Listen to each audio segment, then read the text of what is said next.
Bharatiya Janata party का तो प्रचार कभी खत्म नहीं होता है, वो चाहे चुनाव का समय हो या आगे पीछे भी हो, तो 24/7 राजनीति पर ही आप विश्वास रखते हैं।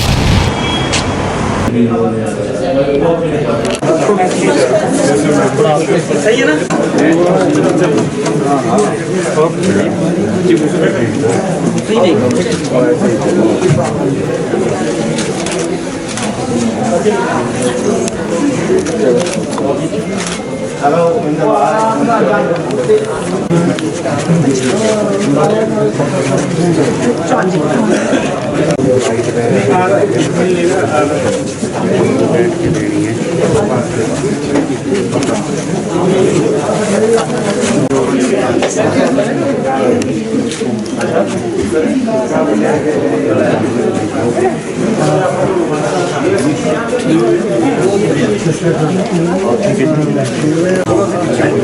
डिवाइड करूँगा, लाइन भी दिखेगी यार।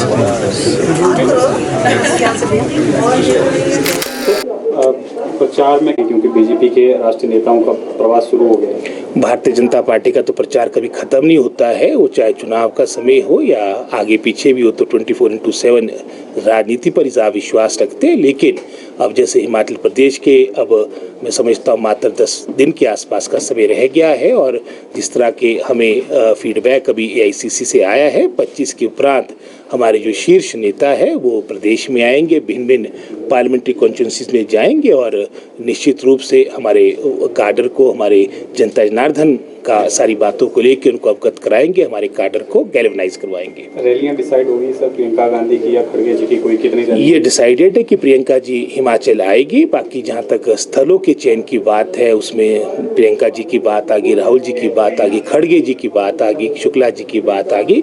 आज या कल में इसमें अंतिम रूप दिया जाएगा।